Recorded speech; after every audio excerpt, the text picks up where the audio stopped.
Bueno, en realidad no tuve el honor de conocer a don Jorge, pero sí Juan Pedro, que era nuestro catedrático fundador, nos dio a leer el folleto de Tikal y el folleto de Iximché, que era lo poco que se podía conseguir de él en ese momento. Luego supe que había estado trabajando con la Pensilvania en Tikal, haciendo un trabajo excelente, por medio del escultor Guillermo Grajeda Mena, que también trabajó en Tikal. Y había sido también una fuente de inspiración y de ordenamiento de las salas del Museo Nacional de Arqueología, cuando Guillermo, y no recuerdo ahorita el nombre del director, le consultaron, porque ellos lo estaban poniendo por materiales. Y el señor Guillemán les dijo por temporalidad, por favor, porque primero hay una época, luego otra, si no la gente no va a dar una lectura lógica al guión museístico. Nos conversaba sobre el trabajo de Guillemán. En Miscabullejo lo nombraba como alguien muy delicado, muy calmado, muy respetuoso con los trabajadores, sumamente respetuoso. Entonces esa característica tenía don Jorge, esa delicadeza de saber llegarle a la persona y no ser impositivo, y sin embargo guardar la disciplina en el campo. Yo lo conocí poco, sí. Se los voy a confesar. Relativamente poco, porque lo que pasa es que uno en el medio sí estamos en alguna conexión o lo que sea, sí. Pero más que nada yo no trabajé con él, sino con los proyectos que se habían trabajado por él en el Quiché. Lo conocía muy poco, pero mi papá conocía a Guillemín y entonces me llevó a conocerlo en su casa, reservado, tímido, callado, voz muy suave y por supuesto un caballero muy cortés, muy sensible. Eso es lo que lo conocí de él. Y entonces, como yo estaba en arqueología, mi papá se dígale a ella.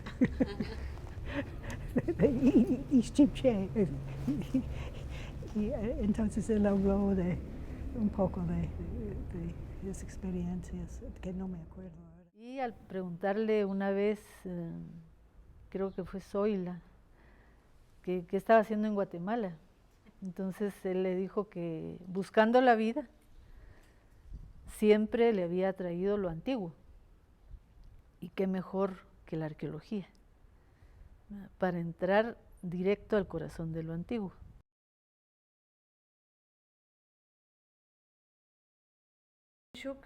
Con George Guillemán y los aviones de la Fuerza Aérea Guatemalteca. ¿Usted conoce al tercer personaje que está Sí, acá? él es Henri Guillemán. Don Quique. Toda esa generación de la Revolución del 44, que es pues como que si hubiese florecido la intelectualidad en Guatemala, todos eran parte de una misma confraternidad. O sea, no había distingos de disciplinas, ni de orígenes económicos, ni nada, sino que tanto periodistas como poetas, como artistas, como científicos se comunicaban. Algunos científicos hacían arte, algunos artistas ayudaban, como en el caso de Grajeda Mena y otros. Ese mundo académico se ve truncado años después. O sea, hay una generación que nos falta. Una generación que empezó a ser la mía, pero después ocurre la debacle y luego viene la de Rafa. Entonces hay un diálogo que no ha empezado siquiera. Creo que ellos Proskuriakov. Tatiana Proskuriakov. Sí, Tatiana. Este es Bill Coe. Bill Coe. Yeah, that's Bill Coe. Este es Vivian. todo esto me lo daba Luis Luján. Y cuando yo veía estas cosas, dije, ¿por qué no estoy haciendo yo esto? En lugar de haciendo en una cama, en un hospital, ¿verdad? Pero así fue. Y con eso ya me dediqué más que nada al trabajo arqueológico, pero epigráfico. Y de ahí, naturalmente, me involucré en trabajos con una cantidad de expertos en arqueología y en epigrafía. Fui alumno de Linda Schilly, en fin, las reuniones de una vez al año, las Texas Meetings, ¿verdad? Esas sí era una que yo procuraba en la medida que había naturalmente fondos para viajar.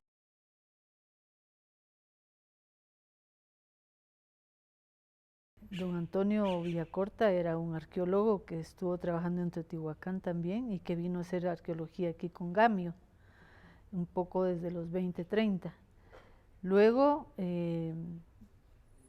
gente de la talla intelectual de Antonio Hugo Carrera, de David Vela, de los mismos Luján. En el lado de nosotras las mujeres, doña Dora de González, que a pesar que era historiadora, porque no había arqueología en Guatemala, su tesis es sobre figurillas de Caminal Judú, bien documentada, sistemática, muy ordenada y con conclusiones interesantes. La misma esposa de Jorge Luján, ¿verdad? Cristina. Juan Antonio es seleccionado por Juan Pedro para ir a Copán a trabajar con Guillemán y se vuelve su alumno preferido, ¿verdad? Y una vez nos comentaba Juan Antonio de que lo que le gustaba a Guillemán de Juan Antonio es que siempre preguntaba. A mí, mi mentor, si se quiere hablar de la relación guatemalteca con la arqueología, era Juan Antonio Valdés, porque él era el que estaba encargado y amigo mío. Entonces él me llevaba a muchas cosas y me invitaba. Para mí, Juan Antonio Valdés es el primer que me ubicó en el tema. Incluso con él fui yo a Tikal varias veces. Vimos algunas de los monumentos, la estela 31, la estela, todas esas, incluso una descubrimos, leímos ahí la estela 37. Ah, la estela 37. Que está al lado del Templo 1. Bueno, ahora ya no, está en el museo, pero lo pasamos, lo vimos ahí, digamos. Vimos cómo se descubrió, vimos cómo se levantó, se llevó al museo regional.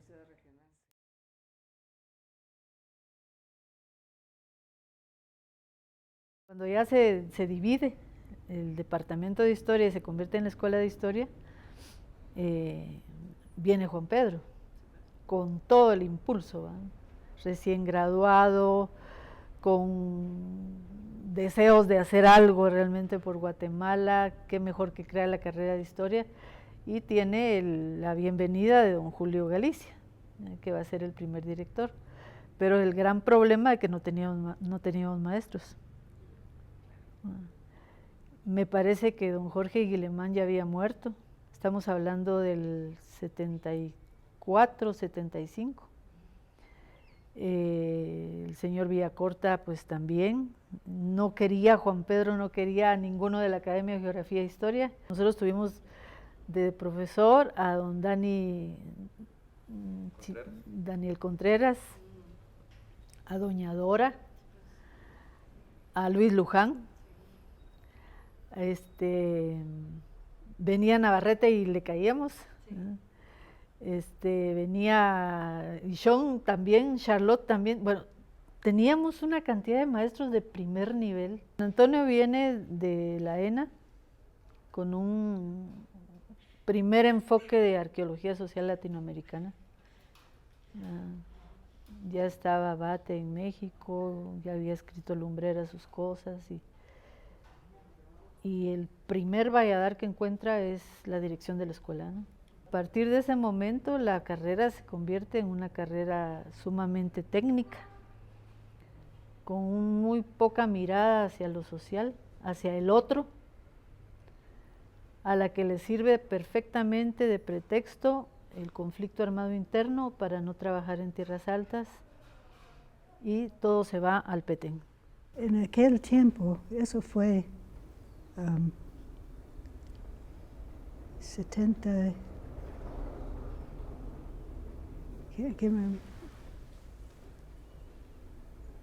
como 75, por ahí. Tiene doctor Méndez, y tenía ciencias sociales. Sí. Y entonces tenía que ir a un mensaje de Schuch, doctor Méndez, y ahí me pidió dar un curso de antropología física. Okay. Solo de un minuto al otro.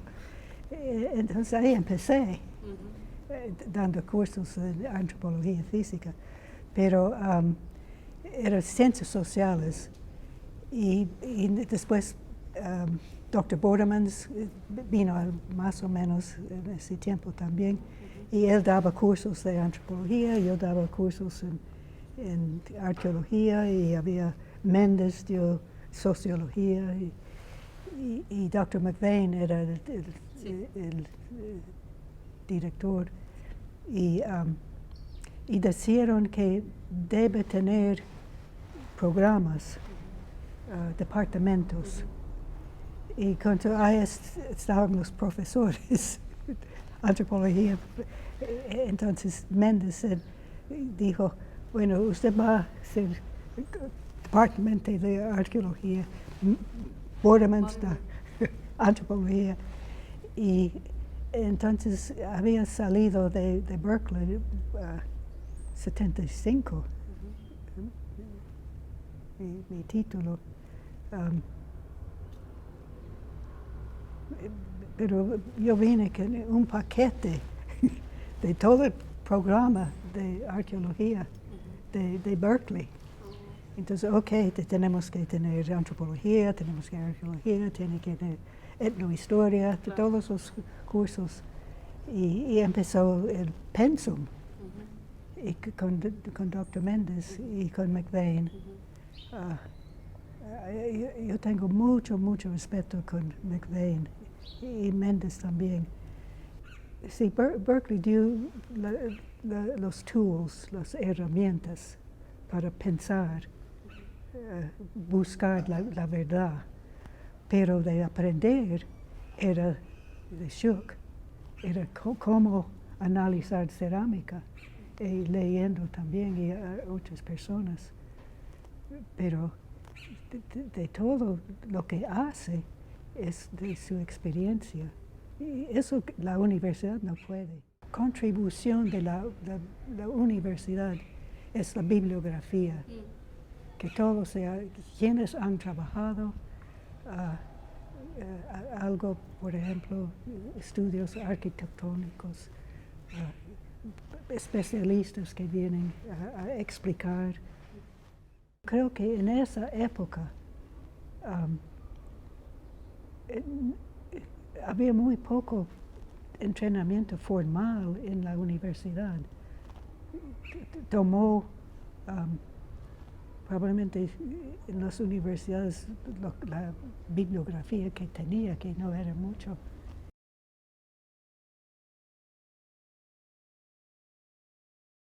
Yo personalmente considero que un proyecto arqueológico que no tiene archivo es un proyecto de albañilería.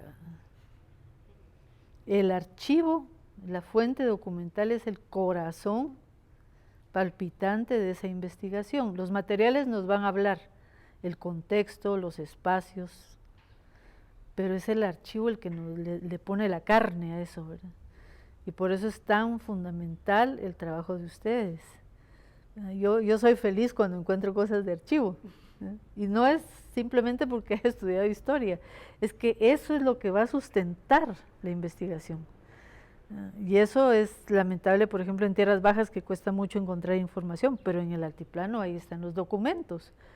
Y si los muchachos de arqueología nunca han leído Anales de los Cachiqueles, nunca han leído a Jiménez, a Fuentes y Guzmán, pues están perdiendo la mitad de la cosa.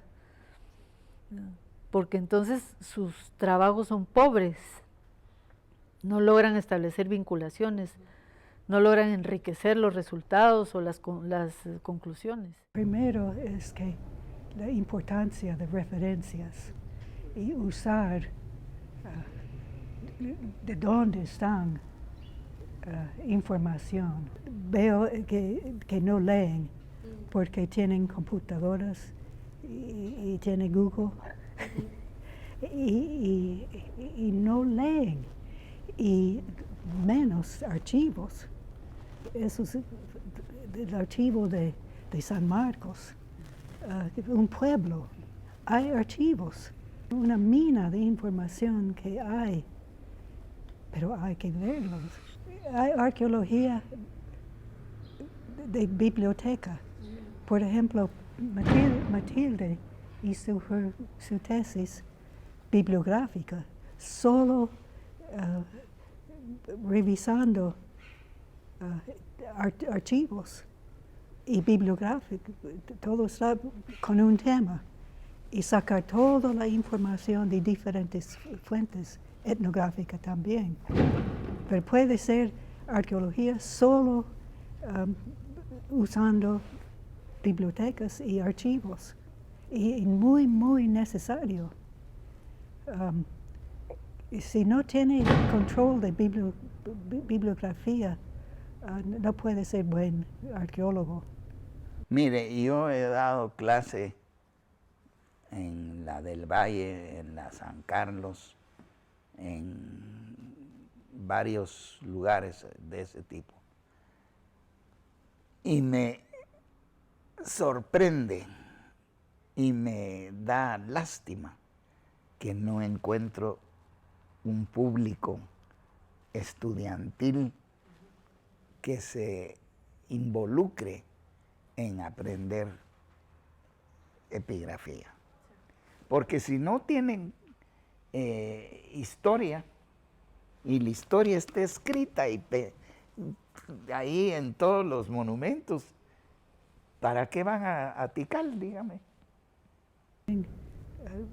Lo que es muy, muy importante, es que utilizar las muchas disciplinas. Aunque soy arqueóloga, pero he aprendido astronomía,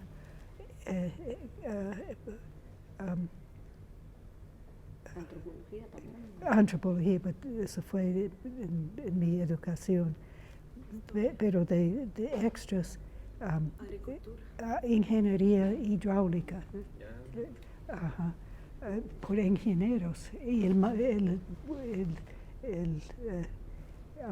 los aparatos del Valle me mostraron cómo funciona. Es que para eso es la arqueología, para hacer el retrato del pasado. La arqueología no es un montón de datos vacíos, estériles, es un retrato hablado de esa sociedad. Y entonces ahí es donde siento yo la debilidad de la arqueología guatemalteca, cuando solo se dedica a los datos técnicos y no hace ese enlace con que aquellos de tierras bajas pues son los ancestros de los de tierras altas y luego de nosotros los mestizos. Ideal sería que, por ejemplo, un proyecto arqueológico de Petén, de Petén-Batún, por ejemplo, se llevara mínimo 2 antropólogos, mínimo, y tuviera trabajando en archivo a un historiador, a un archivista. Así tendrían que ser los proyectos, porque el material de archivo son las fuentes primarias, pues.